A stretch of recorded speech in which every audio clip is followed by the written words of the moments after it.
I have listened to every version of criticism towards Alabama that I could possibly get. I've listened to people criticize the defense. I've listened to folks criticize wardrobe choices for the head coach. I've listened to people outright question the culture of Alabama and the integrity of players, all this stuff. So I look at that, of course, and I believe in the age-old adage Meemaw taught me, let your emotion move at the speed of honey, not at the speed of water. So I don't think of the program any differently than I did last week when they had beaten Georgia. Culture is a very big thing, and culture does not change. It doesn't not morph over the span of 6 or 7 days. But I did want to kind of get your take on this because I know you've sat down there in Birmingham all week and taken calls on this, and you've been flooded with it as well. Plus, you had the game last week, and then I think you got Vandy this weekend too. So you're right in the heart of that, and you got a different vantage point on it even than I do.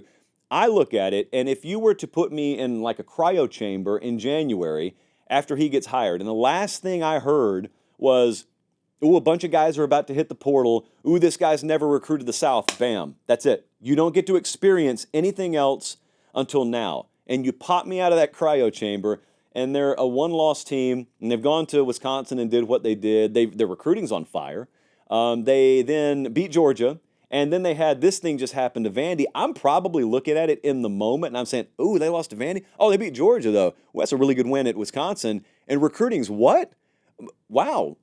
Things seem to be going pretty well. You care what he's wearing? Well, that sounds crazy. I'm going to mute you. You're not a serious person. But I would listen to the rest of the stuff, and I would say, yeah, I get people are upset about the Vandy loss, but, dude, it's not the craziest thing in the world to think about that defensive transition and think about how young they are and maybe how they lack some top-end competitive depth on that side of the ball and think, yeah, that someone could get them.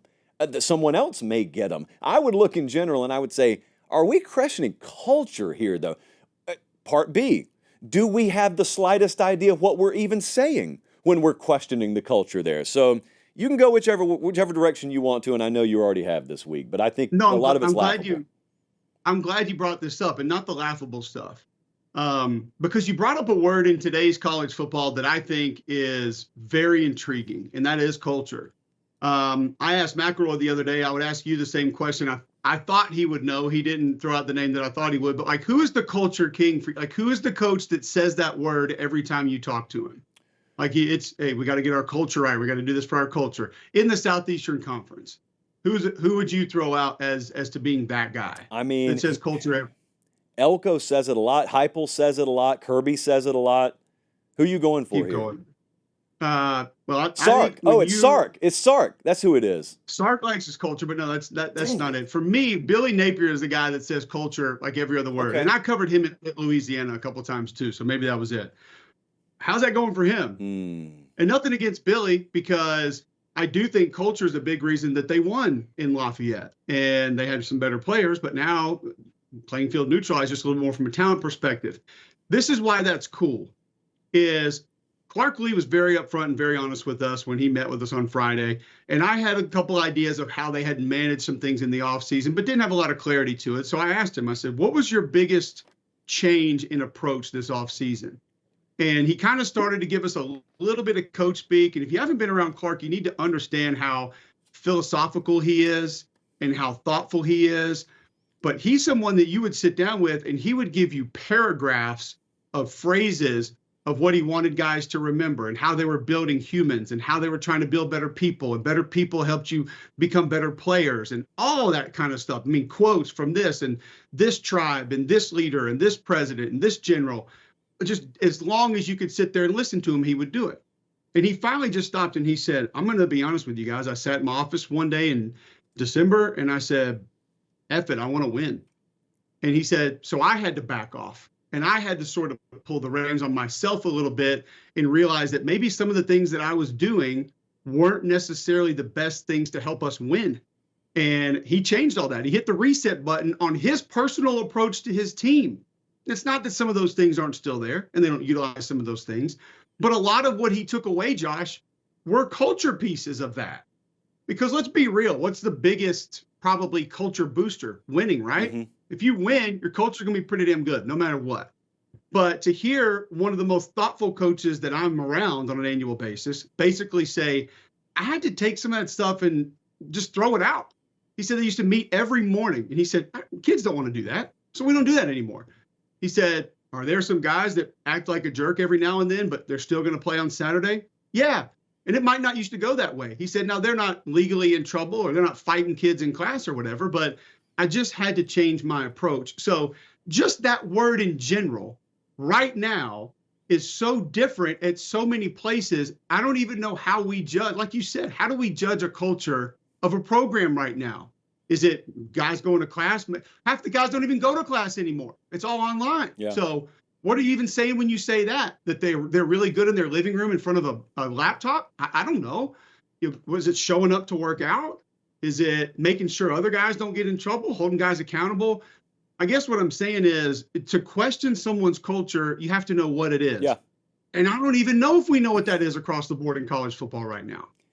I mean, I don't want you to get specific. We can keep this very generic, but you know, just like I do, because we've both sat down with them, we've both walked through the hallways, you got some places out there where there are some like grade A turds in the building that are starting on Saturday, and they're winning games, and you'll listen to callers on radio, you'll read the message boards, and you'll hear folks talk about how rock solid the culture is there. And it becomes pretty apparent folks don't have the slightest clue what culture is. Culture is code for winning. And no one praises the culture of a losing program. And everyone questions the culture or praises the culture of a winning program. And they never open the hood on either, in fairness, because they don't have the ability to do it. And I think the one thing, though, I'll get your take on this and then we'll move on. The one thing that I was pretty taken aback by was the Malachi Moore stuff, which was crazy because like a lot of the country doesn't know Malachi Moore. They know he started for a long time at Bama, and then they see him kick the football. They see him throw the mouthpiece. They see him refuse to come off the field, all of which is pretty pathetic. But then if you know that dude, you know him, I know him, you know that there's probably not a kid that staff would rather trot out to represent their program than Malachi Moore. So you look at it and like you saw a guy in his absolute worst moment act ridiculously, and you can look at that and say, that's a culture problem. I can look at it and say, I think it looks bad, really bad. I don't think that's what it is. And if I see 15 more examples of it, I'll change my attitude towards it. But I haven't. I've seen one of them. So, like, how did you interpret that? You're talking about a young man who has his handprints right outside Denny Chimes. He's been the two-time captain, somebody who uses his NIL money to pay for his brother to go to college, who's a walk-on on the football team. So does that mean that I'm going to completely excuse the petulance that he showed on the field? Absolutely not. But I would also remind myself that in my 40s, I have had moments of petulance. Like the camera that I'm doing this interview on right now, the fact that it took me months to get it hooked up and the different cords that I tried to get it hooked up to. I had one night where I melted down and my wife literally asked me to leave the house. She said, you have to go away because the way you're acting right now is not normal. And I don't need you here waking our children up because you're losing your mind that this thing's not working. But Bama, we're all going to have moments. We're all going to have moments that we fall off track like that. That's going to happen. Like you said, when I see it 10, 20 more times, then we can look at it as a bit of a problem. I would be much more concerned about guys who had opportunities to physically play a more physical brand of football and chose not to, specifically on that side of the ball in that game. I don't care if a guy gets beat on an out route. If a guy gets picked, okay, don't do it twice, learn from your mistakes. But when somebody is being drugged, a defender's hanging on to a tight end who needs 3 more yards for a first down, and 2 other defenders come up and don't take that shot on him and decide to just kind of coast up and look and see what happens, and he's able to drag them an extra few yards for a first down, those are the things I'd be more concerned about than a guy got mad and a guy threw his mouthpiece. Now, the walking up there and kicking the football is beyond anything I can even imagine. I'm not sure what we're trying to accomplish there, but that's in the past. And you let him move forward. You try to help him learn from his mistakes. I would be more concerned about some effort pieces that I saw than I would about how guys lost their temper or acted like a child.